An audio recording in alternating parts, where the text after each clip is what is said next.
Well, Kay, Crystal, welcome back. welcome.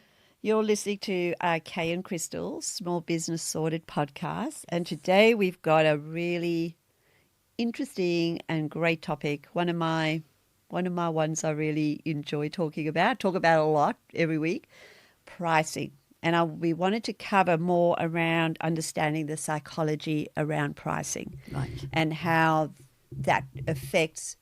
We all price differently, don't we? Yeah. So I wanted us to talk about money mindset first up and where that is formed initially. So, what is that? So the mindset that we get is often formed when we are living with our parents as kids. I know where you're going with this, Crystal. Where am I I've going, already Kay? told you. Where am I going? My dad. Yes, I want to hear your dad's story. My dad when was- you grew up, right? my This is d- your yeah. money mindset, Yeah, right? So it it's a is good absolutely example. me. It's absolutely me. I guess it comes from we never really had a lot of money, but my dad always kept it. You know, we never wanted for anything. Not really. But what I was saying to Crystal before was whenever I wanted something, the answer was usually no. No. And I'll never forget that. It was always no.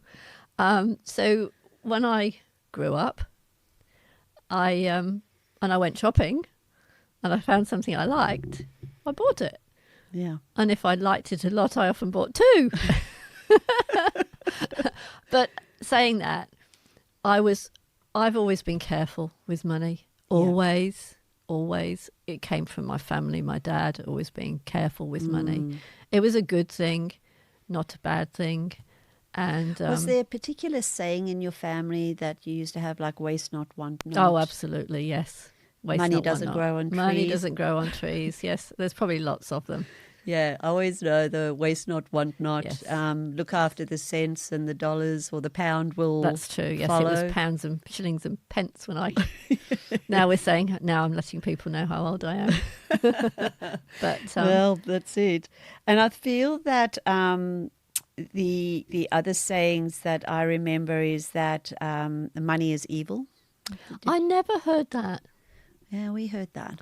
That's not a nice thing to say. No, but my grandfather Yeah. was part of the Baptist Church ministries that used to go into Lesotho and places like that Okay. in South Africa. And I think that probably came from there. Money is evil. Or, have a champagne taste on beer money was another one that Okay. you hear a lot. Yes. It's probably more in Australia. Yep. And then that the one that we used to hear a lot when I grew up was that my gran used to always say, waste not, want not. Yeah. And I just always remember that.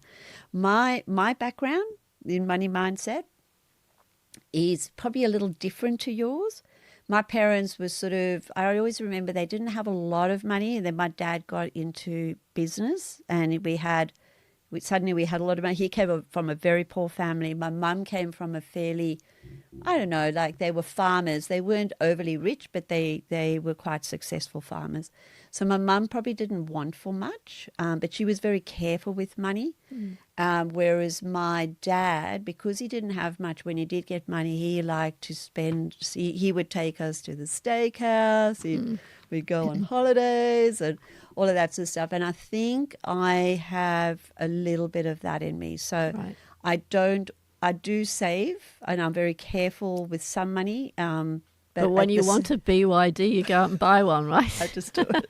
But I also make sure that I can afford Yeah. these things. If I couldn't Yeah, afford them, no. obviously I wouldn't, No, know. But no. but that's sort of, and my biggest fear is to live in poverty. Yes. That to me is, and so how does that play out in our businesses, right? So if we think about it, I mean, we all have. careful. Yes, We're but we have that careful. money mindset. And I heard on a podcast yesterday, this guy with NLP, that neuro-linguistic programming, he was saying that most entrepreneurs or most people that start out in businesses, especially when they're younger, have a philosophy that money comes easy. Now, that's another saying. That makes sense. Though, that entrepreneurs think that. Yeah. I can totally see that. Yeah. Yeah. So you said the biggest challenge you have with people that, well, money comes easy so they can lose easy and they'll make it easy again. And I think, does that happen for them? Probably, likely. It's almost like betting, isn't it? Sort A of. little bit. But if you think money comes easy, then maybe money does come easy. Yeah. Well, and then you're not if you worried think about money losing is it. hard, Yeah. hard work. The other saying, you've got to work hard. Do you remember that Yes. saying? Yep, you, yep. you know, to get anywhere, you've got to work hard. You've got to work at it, right? Yep.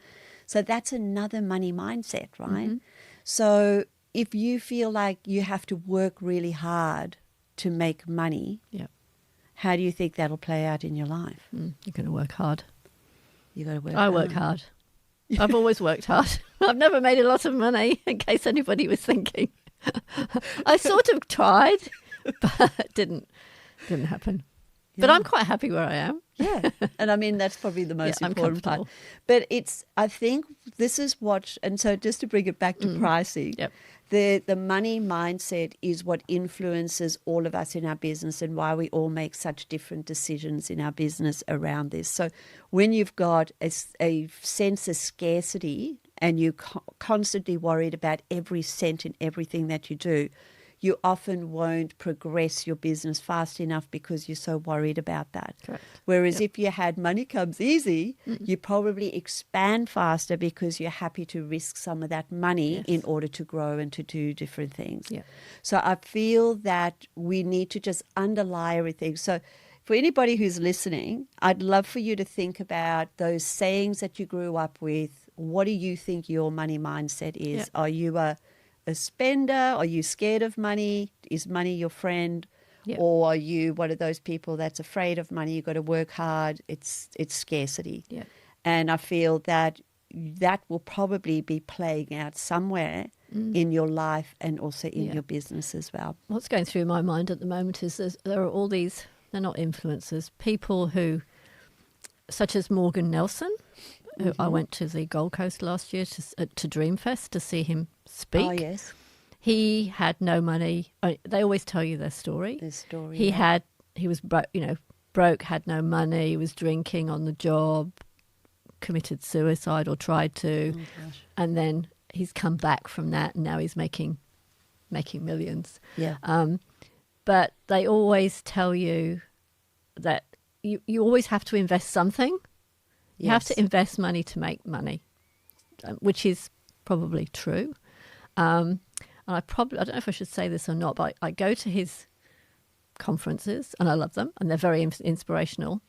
But anybody who won't commit to those beliefs or his program, he calls them bobbleheads. Bobbleheads. So I actually think I'm a bobblehead. I'm not, what the hell is a bobblehead? it's just what he calls somebody who doesn't commit. If you won't commit to all these things that, you've got to do this and you've got to do that, and you've got to do the other, then it means basically that you're not committed. So you're a bobblehead. I haven't told him I think I'm a bobblehead. But so how did bobblehead play out in your business when you had your bookkeeping business? I mean, I think when I started, I was very reluctant. I hated talking to clients about prices. Yeah, I remember that. I would actually avoid it. I'd send people a quote, an email. I wouldn't tell people on the phone because I hated those discussions. I always underpriced to start with, always underpriced. I wanted the business, but that... Is it a lack of confidence to charge more? Yes, a lack of confidence, a lack of not understanding my value. Some of it, to start with, I guess, is what do you call it when you fake it till you make it? Oh, I like a bit. That saying, yeah. Yes, I knew bookkeeping. Yes, I was qualified. No, I hadn't. Yes, I was an accounts manager for years, but no, I hadn't been an actual bookkeeper. So this client-bookkeeper relationship was all new. Yeah. So, I guess I felt a bit of a fake at the beginning. Imposter? Yeah, an imposter syndrome, that's it. And it played out in my pricing.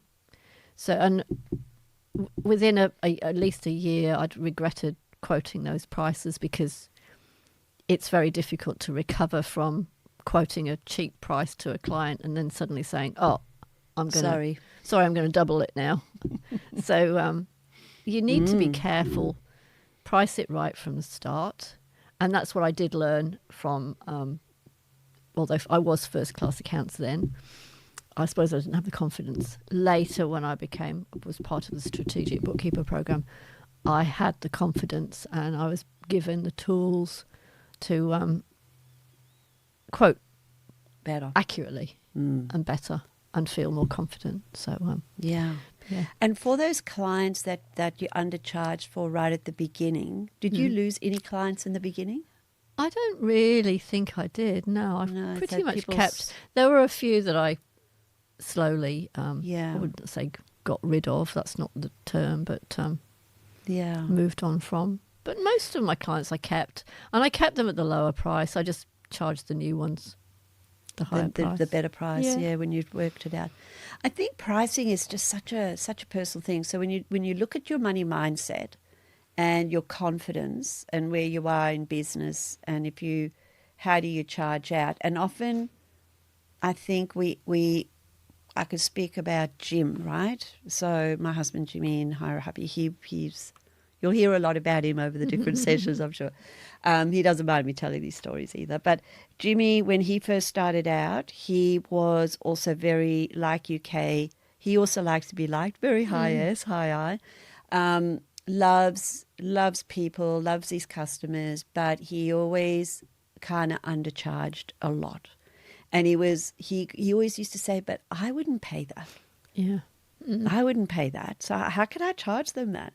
And it was really hard to get him to understand. I mean, that was 15 years ago now. Now he charges a lot better. But those early days, it was really hard for him to think that a client, and I said, but the client doesn't always know what you do. You've got the skills, but they don't. And they are probably in their head, they're thinking $1,000, but you're only thinking $400. Yeah. And I said, so you're missing out on that money that's sitting on the table basically, but you're not going for it. And I said to him, it took us a while, but he always put in his head about that. And I think he also had imposter syndrome massively initially. Yeah. And I think it's something we all have to learn. I think it's very common. I don't think it's unusual. But what we did to help Jim get through that, we actually, the admin girls, I used to say to them, because I was getting so frustrated of how low we were pricing things and the profits just weren't as good as they should be. And I said to the girls, I want you to add. Did you tell Jim this? But afterwards. But afterwards. We did it for a month, and we added, I think it was 40% to everything he quoted. 40% That's on amazing. everything that he quoted. He didn't know because the girls would send the quotes. He didn't want.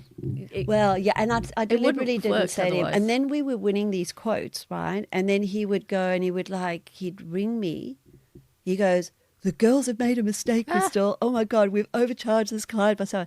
And I said, no, we've done that. We've been doing this for a month. And he goes, so we're going to have no work going forward? And I'm going, no, we've actually won. I'd say we won about 70% of them. And I said to him, we've got plenty of work and we've won 70%. And he goes, at that price?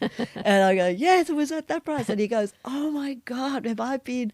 And then it dawned on him as to that it was him that was the issue. And not because he was adamant that if he charged a different price, he would lose every single client. Yeah. And he didn't want to lose clients. And he has that thing about wanting to be liked. Yeah. So and he didn't want to be, and you don't want to be dishonest. Like you don't want to be greedy, as they call it.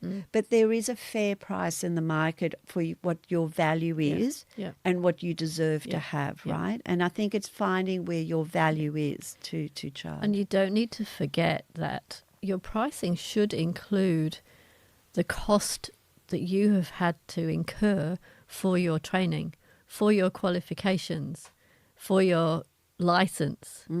People tend to forget that it's Your cost experience. you $20,000 or whatever to get to the point, to get the experience to where you are now. So people tend to forget that in their pricing.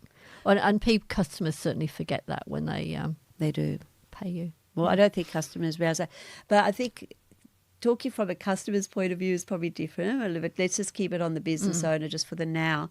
But I feel that when you're pricing, so if we want to get a little bit more into the nuts and bolts of pricing, yes, taking into account your experience, your skill set, your knowledge. Yeah.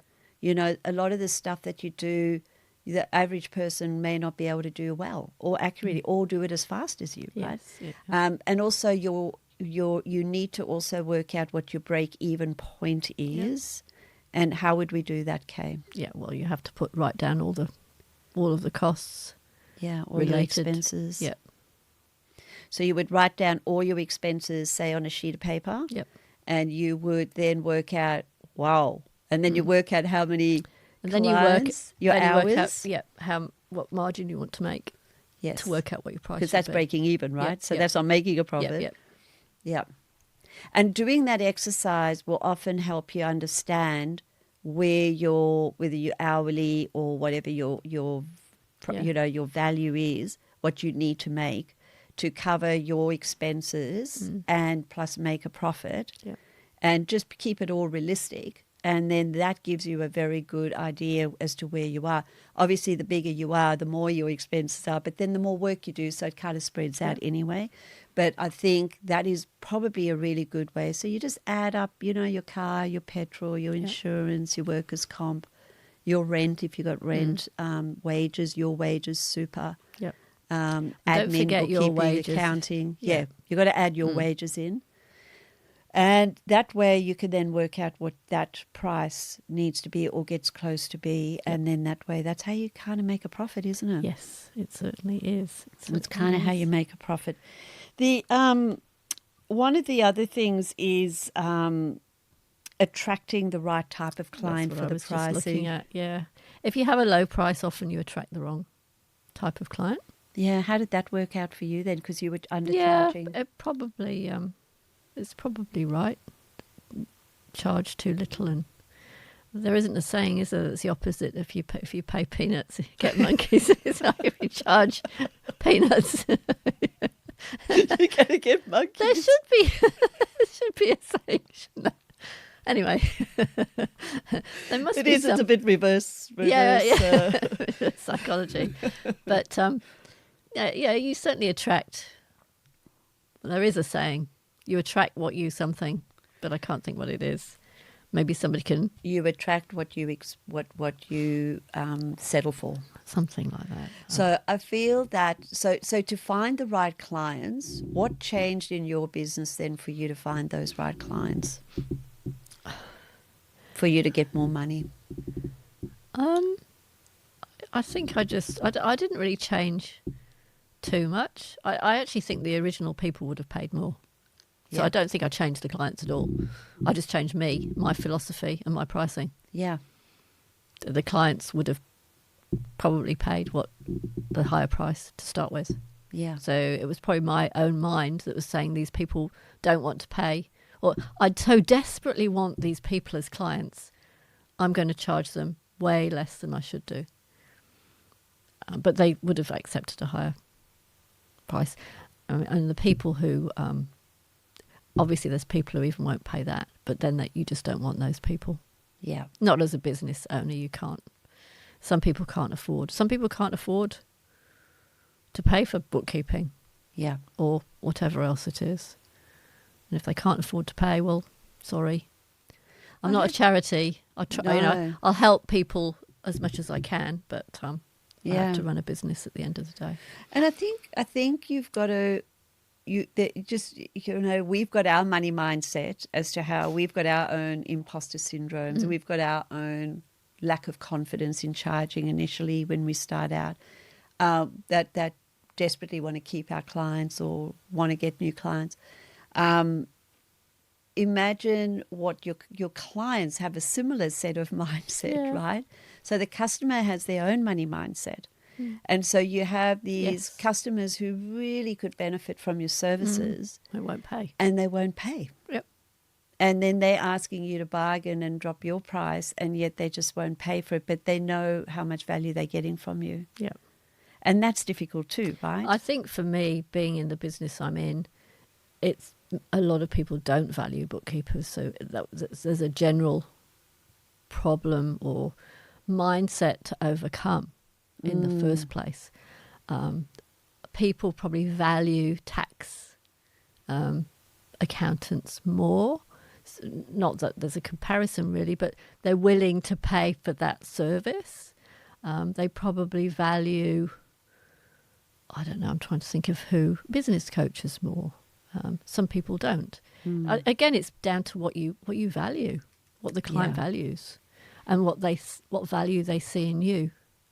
I think you also have to persuade in the service type, the businesses we're in, persuading or explaining to a new customer what your value is very important. Yeah. If they understand and know, and you can, what's the word? Investment? Yes, to explain to them or encourage, to show them that it's an investment, then you're more likely to get that customer. So I think pricing is all about explaining your value to the customer.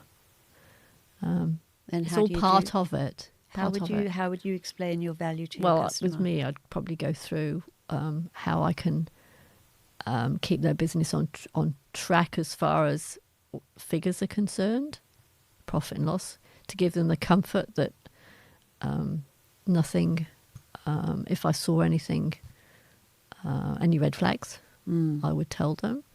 And that cash flow forecasting is something, budgets, you can always add, as a bookkeeper, you can add on to the basic reconciling. Yeah. So what else can I offer you, Crystal? I can offer you, would you like a cash flow forecast, for the next 6 months? Do you want a budget? A plan for the next 5 years? I've just found a lovely program, Up Metrics, that does forecasts and plans. And it's just fantastic. It's got a lot of AI in it. So, all that sort of thing that you can offer above and beyond the basic. I reconcile zero for you and I do your best. I guess it's meeting what their pain points are. Yep. Right. And then making sure that you've got your price that would be, what you need to, you need to have your price point that you work towards, right? That is value for you, that you need to make. And then if you have the customer's price points, this is what I'm hearing, not the price points, the pain points, and you actually showing the value you can add that's going to help them with those working late at night too long, or not having a good set of figures to look at every month, not understanding their cash. All of that can save them hours and hours and also make much better decisions. What price do you put on that? Do you know? It's the first time we've mentioned pain points, and that is one of the things that is probably the most important thing to look at when trying to attract new customers, their pain points. And it's usually to do with cash. Yes. Bringing to mind is, have you seen the advertisement on TV for the Zoho, the new MYOB app, which is it's very basic. Yeah. Doesn't do profit and losses. MYOB? Yeah. Oh, with Zoho. SOHO it's called. Yeah. The one where it's got a tradie saying, work, which is he's doing his bookkeeping, and work, which he's happy doing his trading. It goes, work. He's going like this, work. It's a really good ad, but it's the same sort of thing. It's looking at their pain points. They don't want to be doing bookkeeping paperwork. Because you've got to do it after hours, right? At night, yeah. So I think it's a great ad for that. It's not just tradies. It's like a lot of other anybody, any service business, any small to medium business often does it out of hours, especially if they don't have someone to help them. And when I was with First Class Accounts, I believe one of the ads, and they've probably still got it running, was to do the same thing. Yeah. Are you tired? Are you sitting up till midnight doing your books? Well, if you are, try and get a first-class accounts bookkeeper to do your bookkeeping for you. That was the Yes. whole ad, which is attracting, or not, it's not the word, their pain points. Their pain points, yeah. And I think with pricing and getting that value for, I mean, this is all interlinked, isn't it? That if you continually aware of your customers' pain points and you're continually delivering on alleviating or making their pain points less, people are going to be less likely to leave you. Correct. And less likely to query your price because you're giving them, they can justify in their mind, because I think the sales process, which is a whole nother conversation, by the way, the sales process really is people are always finding confirmation to why they can spend that money, but they need that positive confirmation as to why, and often it's meeting a very strong need that needs to be fixed inside of them. So that sort of comes back to that sales thing. But if you do what you've just said, I think that is just so powerful. And, you know, and that's that value again, isn't it, that you have. Yep. Yeah, Yep. well done. I like that. Yep. Sorry, I'm just looking here. So business owners that are working really long hours often can have low profit, and they say they're working really long hours and I don't know where the profit is. And one of the areas that we often have to look at is that pricing, right? Like you and me, right? Yes. And often when you break it down and you look at what that break-even point is and you go, okay, well, let's have a look at how much you're making on your per job. So you really do like per client, per job, per client, per product.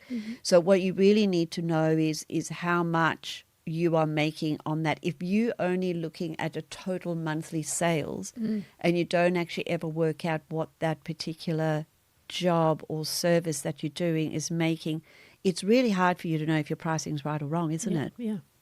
Yeah. So I feel like you need to, and there's so many systems and new apps and stuff like that out there, job management systems and all CRMs that capture this. You can really get all of that to work out what it is per job. You can even do it on a spreadsheet if you wanted to. But I think understanding that can make a huge difference to your pricing and getting that right. And I think once you have that right, it's then how you present it to a client. And like you said, like would you be more comfortable to have a pricing conversation now, do you think? No. Still not. What I've done now, I don't have to have those conversations anymore because I have subscriptions. Yes, okay.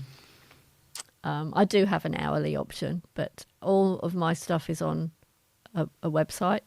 It's a Stan store, and all of my options are on there. So I don't have to have that conversation. That's what it is, and that's what it is. That's what it is. That's what you get. Yeah, okay. So I don't have to have those conversations anymore. Yeah. But it's interesting. So yes, subscriptions could work that way as well.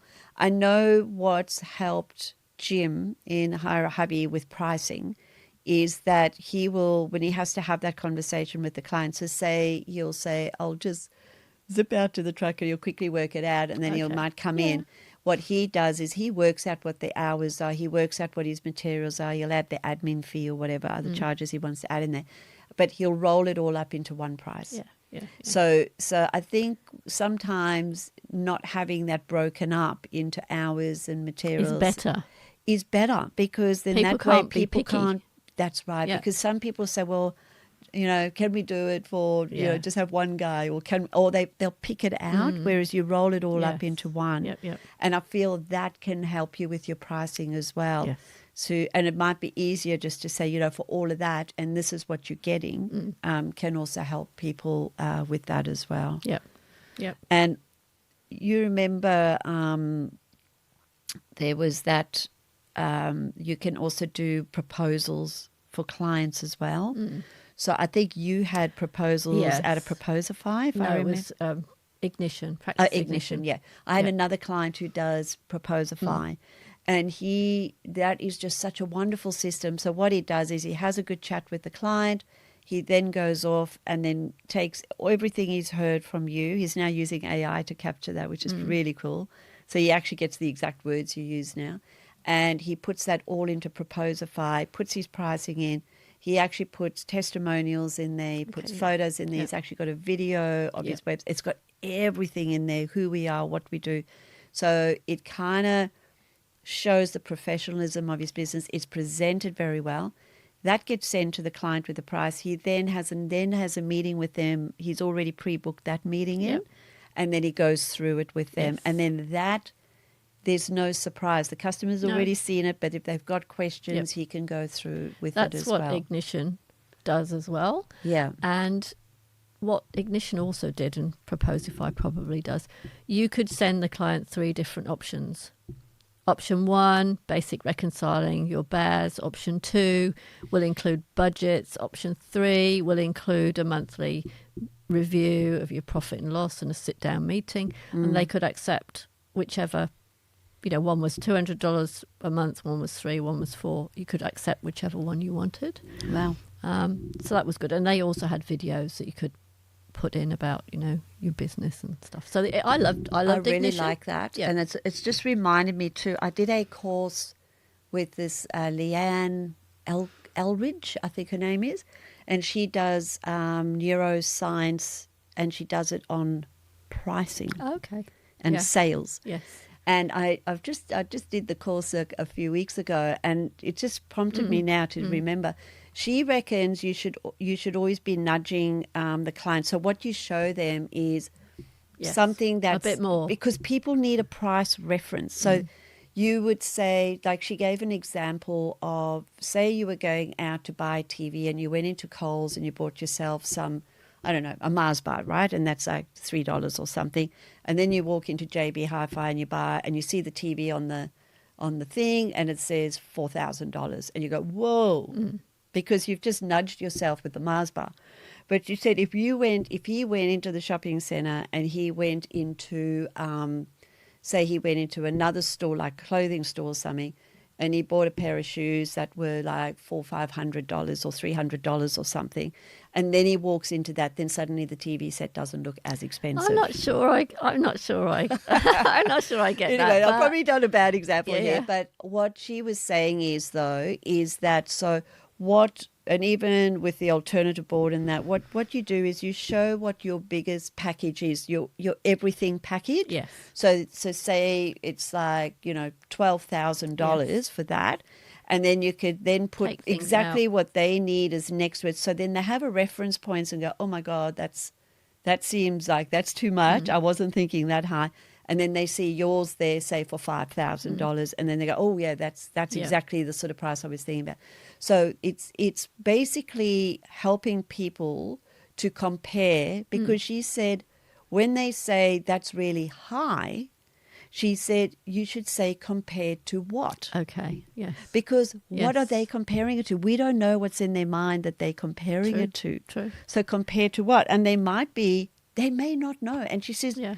out of her research in that, a lot of people don't really know what they're comparing that to.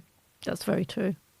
So she said, then you can help them to understand, because what do they compare? They go, often they will say, I don't really know, but it just feels like that's too high. This is the kind of price I was sort of thinking. She goes, okay, well, for these kind of services, and this is how much time, and this is what the value you're going to get, then you can help people to justify why they would want your service. The other thing is you can include every service in your quote, but then when they say, oh, sorry, I think it's too expensive, you can say, well, I can take out this, payroll.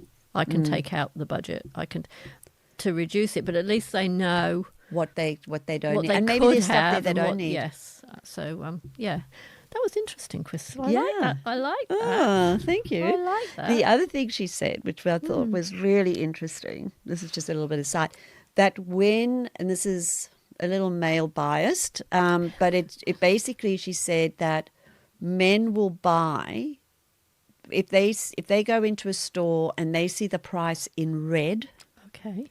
men will generally buy when the price is in red. Oh, really? They will buy that more than if it's in black. And Okay. she said it's like She's not sure why that is, but with all her testing that she's done, and she thinks it's because red means special, and they'll think it's on special, even though it may not be. Yeah. So she was saying that on your proposals and everything, if it is a male, do the pricing In red. in red. Okay. And she also said, this is just something else, which none of our job management systems or Xero does, but she said the total price should be in the top left-hand side of the page, not in the bottom right. Okay. And the psychology behind that is that if things are at the bottom of the page, it feels more heavy Okay. and less lighter and maybe Right. more expensive. All right. Whereas if it's at the top of the page, it feels lighter Okay. and perhaps less expensive. Very That's what she interesting. was saying. Yeah, it was really strange. Yeah, wow. And another one, just quickly, we could cut this out if we don't want it. No. But she was saying if your pricing has too many syllables in, people tend to not want to buy it. So she said if it's like $12.13 and say $112.13, there's a whole lot of syllables in that. Where if you go $100.12, it's got less syllables in and it's easier. It feels cheaper Okay. or less expensive in a person's mind. Okay. And that's the psychology behind why how people buy. Okay. But Wow. which is more of a sales conversation, but that does affect our pricing as well. So I think giving people a couple of options Yes.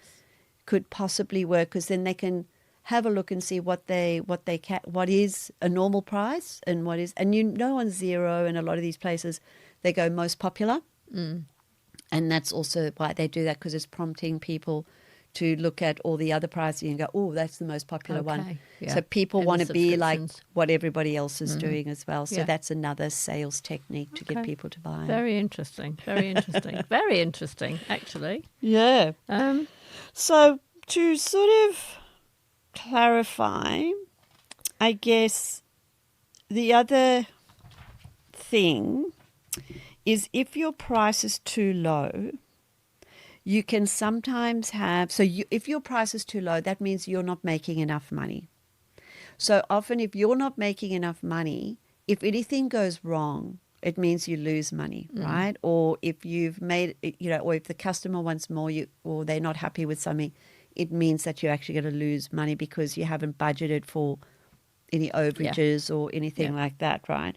So, and often you will get the lower the price, the higher the demand, yeah.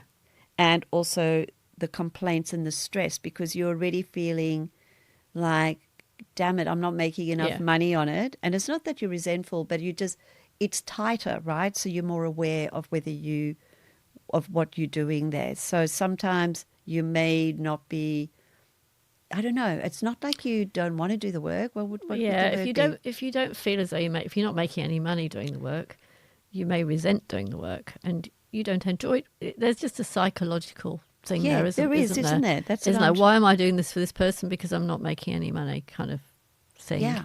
I mean, I can understand how you would feel. And then if the customer complains Yeah. and says you've left a little mark, say a cleaner, you've left a little mark on that table, and they already only pay, a low amount, and you're already feeling like, geez, they're getting such a bargain here, and then they get demanding, then that kind of makes you not like that customer even exactly. more. And the relationship. And then the falls apart. relationship gets affected, which Yep. isn't great, Yep. right? So that's just something to be aware of if you are underpricing and why you should really Something think I about wrote it. down before on up.